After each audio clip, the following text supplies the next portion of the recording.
네, 안녕하세요. 5월 13일 수요일 새벽 기도 시작하겠습니다. 기도하겠습니다. 은혜로우신 우리 아버지, 주의 은총과 사랑을 감사와 찬송과 영광을 돌립니다. 하나님 아버지 복된 새날을 허락해 주셨습니다. 오늘도 하나님의 영광을 위해 살아가는 귀한 하루가 되게 하여 주옵소서. 세계 만방에서 복음을 전하는 모든 선교사님들 은혜의 창중에 붙잡아 주옵소서. 연약한 성도들 긍휼을 베풀어 주옵소서. 주의 능력의 손으로 어루만져 주시사 깨끗이 나음을 얻게 하여 주옵소서. 오늘 하루도 주님 앞에 온전히 의탁하며 예수님의 이름으로 기도드리옵나이다. 아멘. 네, 찬송가 364장 부르겠습니다. 네, 기도하는 그 시간 364장, 예전 찬송가는 482장입니다.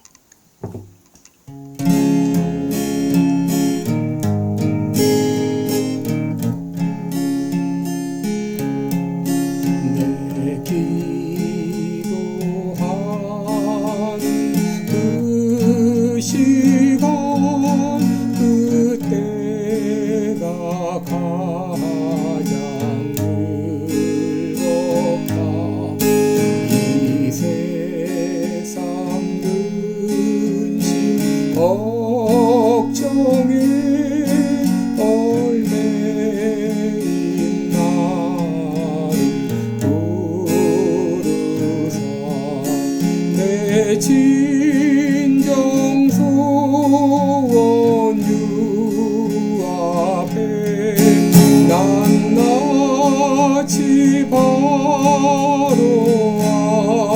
아뢰어 큰 불행당에 슬플 때 나 위로 받게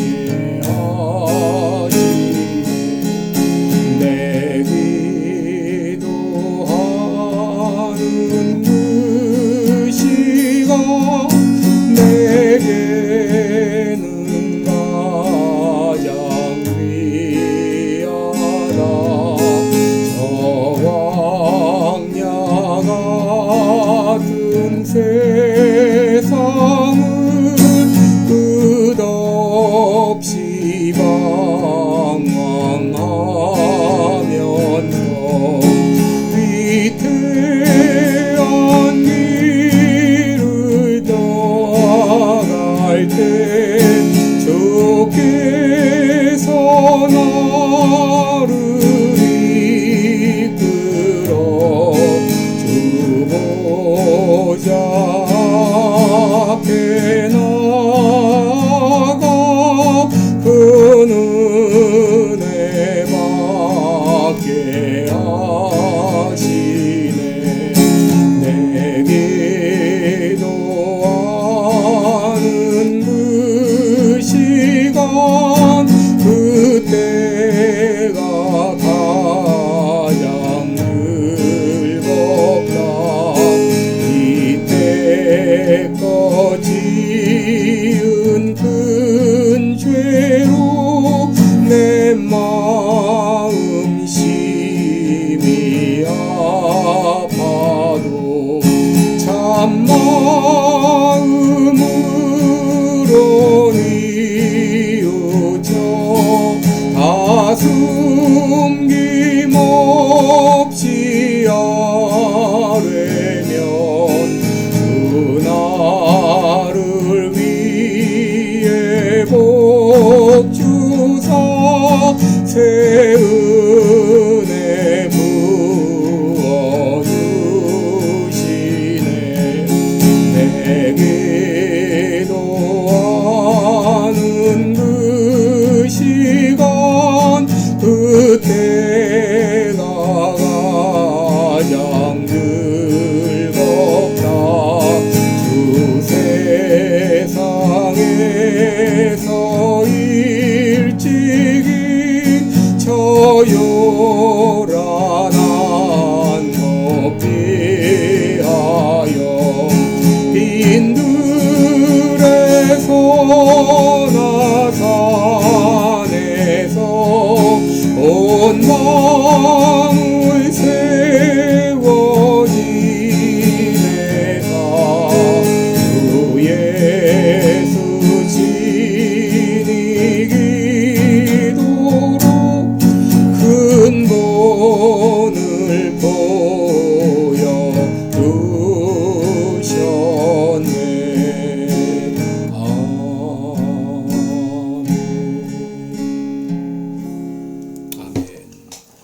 네, 우리 오늘은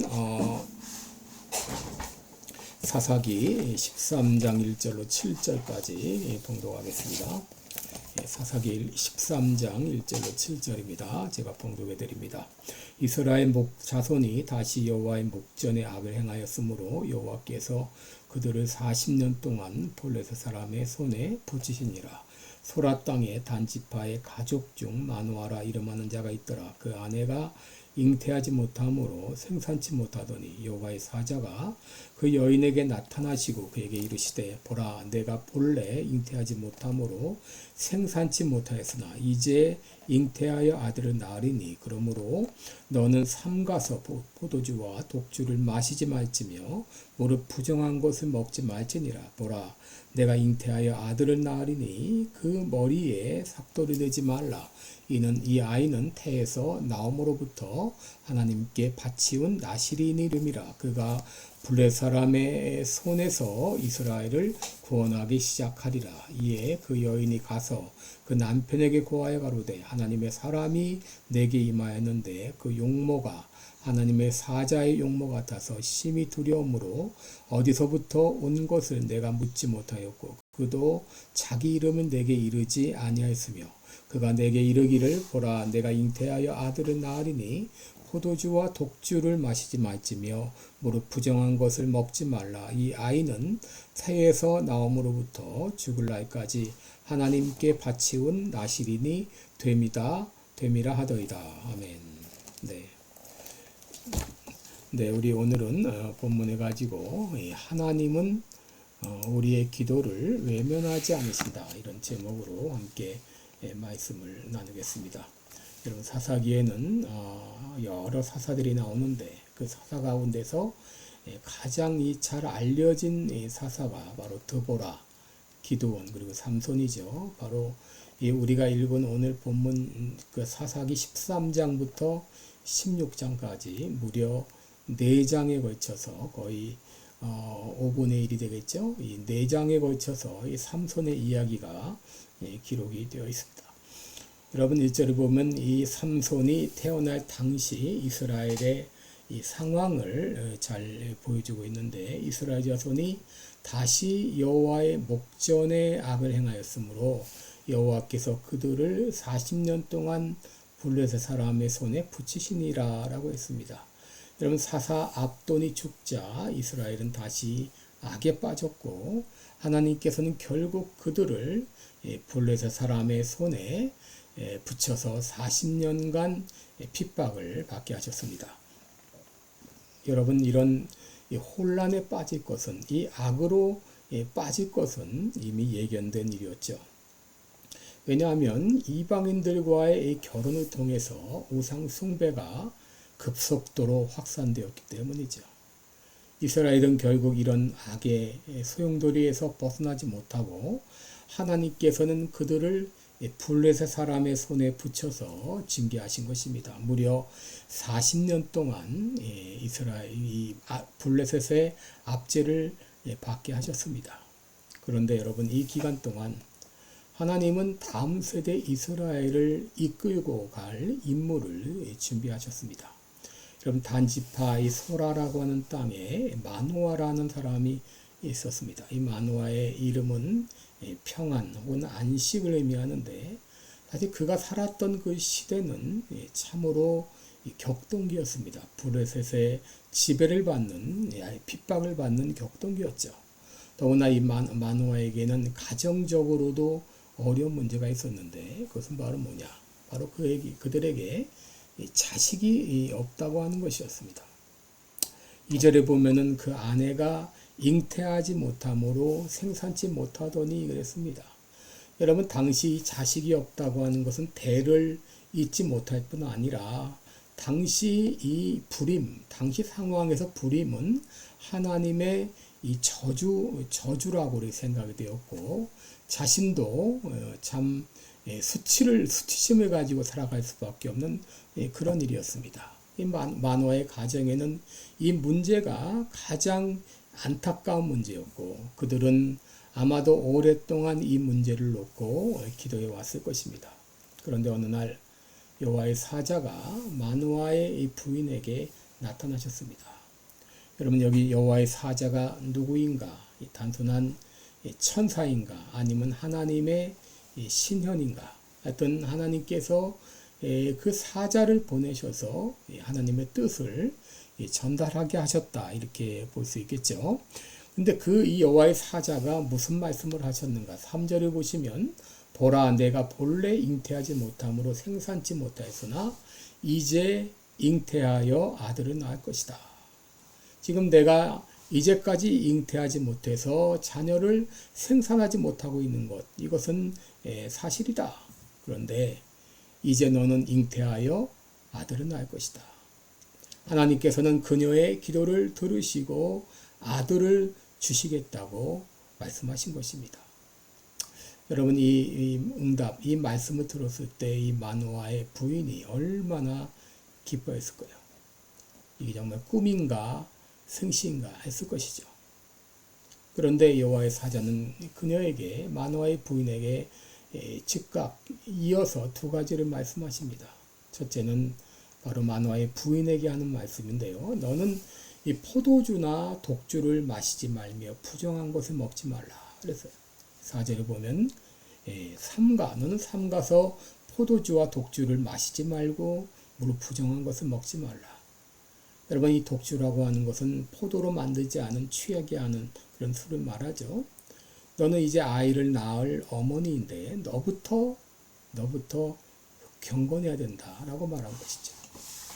여러분 고대 이스라엘 문화에서 이 포도주와 독주는 그 나라에서 흔한 음료였습니다. 종종 축제나 종교의식에 많이 사용이 되었어요. 그런데 이런 술을 삼가라고 하는 것은 하나님께 대한 헌신의 표징이었죠. 그리고 부정한 것을 먹지 말라고 하는 것은 율법에서 부정한 것으로 규정한 것을 먹지 말라는 말이죠. 다시 말해서 너는 철저히 구별된 사람으로 살라고 이 마노아의 부인에게 말씀하셨습니다. 그리고 둘째로 이제 네가 아들을 낳을 것인데 그 아들은 나시린으로 하나님께 바쳐질 것이고 바로 이스라엘을 구원할, 블레셋의 손에서 구원할 자가 될 것이다 라고 말씀하셨습니다. 5절에 보면은 보라, 내가 잉태하여 아들을 낳으리니 그 머리에 삭도를 두지 말라. 이 아이는 태에서 나옴으로부터 하나님께 바치운 나시린이 됨이라. 그가 블레셋 사람의 손에서 이스라엘을 구원하기 시작하리라 라고 했습니다. 이런 민수기 6장 1절 이하를 보면 나시린에게 금지한 세 가지 규정이 있죠. 첫째는 포도주와 독주를 멀리하라. 둘째, 머리에 삭도를 대지 말라. 셋째, 부정한 것을 만지지 말라. 근데 여기 이 머리에 삭도를 대지 말라, 이 말은 바로 너는 하나님께 헌신된 사람이라고 하는 그 일종의 상징이, 심볼이죠. 바로 너 위에 더 높은 권위자가 있음을 잊지 말라 하는 것이죠. 여러분 당시 대부분의 나시린들은 자발적으로 그리고 그 한시적으로 서약을 맺고 그렇게 나시린의 삶을 살았고 그 이제 헌신된 계약이 끝나면 다시 일반인으로 돌아가죠. 그런데 이 삼손과 같이 태어날 때부터 죽을 때까지 나시린의 신분을 갖는 것은 참으로 이례적인 일이었습니다. 그리고 그녀가 낳을 아들에게 특별한 임무가 주어졌는데 그것은 이스라엘을 블레셋 사람의 손에서 구원하는 일이었습니다. 당시 이스라엘은 블레셋의 압제를 받고 있었는데 이 압제로 말미암아 이스라엘 백성들은 간절히 기도했을 것입니다. 그런데 하나님께서는 이스라엘의 구원의 기도를 들으시고 바로 이 삼손을 준비해 주신 것이죠. 여러분 오늘 본문을 통해서 우리가 다시 알 수 있는 것이 무엇인가요? 바로 하나님은 우리의 기도를 들으신다는 것이죠. 하나님은 우리의 기도를 외면하지 않는다는 것입니다. 이런 마노아 부부가 무엇을 위해 기도했을까요? 그들은 오랫동안 아들을 달라고 기도했을 것입니다. 그런데 하나님께서는 그들의 기도를 들으시고 그들에게 아들을 허락하셨습니다. 여러분 당시 이스라엘 백성들이 무엇을 기도했을까요? 우리나라를 블레셋의 압제에서 구원하소서라고 기도했을 것입니다. 그런데 하나님께서는 그들의 기도에 응답해 주셨습니다. 마노아의 가정에 아들을 주셨고 더 나아가 이스라엘의 지도자를 준비하고 계셨습니다. 이스라엘이 40년간 블레셋의 압제를 당하는 동안 하나님께서는 삼손이 태어나게 하시고 또 삼손이 자라나게 하셔서 이스라엘의 지도자가 되게 하신 것입니다. 여러분, 대한민국의 역사를 볼 때도 하나님께서는 조선을 망하게 하셨습니다. 왜 하나님께서 조선을 망하게 하셨나? 조선이 망해야 새 나라가 세워지기 때문이죠. 특별히 조선을 일본에 망하게 하신 데는 일본을 통해서 나라의 기틀을 세우게 하시기 위함입니다. 일본은 당시 조선 땅에 엄청난 공을 들였습니다. 철도를 부설하고 비료공장, 발전소, 제철소, 수많은 공장을 세우고 또 수많은 학교를 세우고 농지를 개간하고 또 여자들에게는 이제 이름이 주어지게 되고 일부 일처제가 확립되게 하고 또 신분제를 철폐하고 조직을 확정하고, 여러분, 그 어간에 이 조선의 인구가 폭발적으로 성장했습니다. 하나님께서는 일본을 통해서 근대 국가의 기틀을 준비하게 하신 것이죠. 무엇보다 그 어간에 이승만이라는 지도자를 준비시켰습니다. 하나님께서는 새로운 나라를 건설하기 위해서 새로운 지도자로 이승만을 준비시켰습니다. 그래서 선교사들을 통해서 복음을 접하게 하시고 또 미국 유학을 통해서 국제 정치와 외교를 배우게 하시고 그를 통하여 근대국가 대한민국을 건설하게 하셨습니다. 여러분, 이를 위해서 얼마나 많은 사람이 기도했을까요? 이제 일본이 패망하게 하시고 이 땅에 새로운 나라를 세우게 하여 주옵소서. 수많은 사람들의 간절한 기도를 들으시고 이제 연합군 이 태평양 전쟁의 그 결과로 일본이 패망하게 하시고 이 조선이 해방되고 대한민국이 건국되게 하신 것이죠. 여러분, 지금 대한민국은 참 전과 사범인 사람이 그리고 12가지 혐의로 5가지 재판을 받고 있는 참 전과자가 지금 대통령이라고 자리에 앉아 있습니다. 부정선거로 당선돼서 나라를 엉망진창으로 만들고 있는데, 여러분, 이미 하나님은 이 무너져가는 대한민국을 바로 세울 새로운 지도자를 준비하고 계십니다. 준비해 주셨습니다. 그리고 그를 통하여 새로운 나라를 다시 건설하실 것입니다. 그때까지 여러분 간절히 기도하시기 바랍니다. 하나님께서는 반드시 우리의 기도에 응답해 주실 것입니다. 기도하겠습니다. 은혜로우신 우리 아버지, 마노아 부부의 기도를 들으시고 그들에게 아들을 주신 주님, 또 이스라엘 백성들의 기도를 들으시고 블레셋의 압제에서 구원할 지도자를 준비하신 주님, 우리 대한민국을 위해서 이승만을 준비하신 주님, 이제 아버지 새로운 나라 건설을 위해서 새로운 지도자를 이미 준비하고 계신 줄 믿습니다. 우리들은 계속해서 기도할 때 하나님께서 꼭 필요한 때에 꼭 필요한 지도자를 세워주실 것을 믿습니다. 감사드리며 예수님의 이름으로 기도드리옵나이다. 아멘. 네, 복되고 은혜로운 하루 되시기 바랍니다. 여러분 사랑하고 축복합니다. 고맙습니다.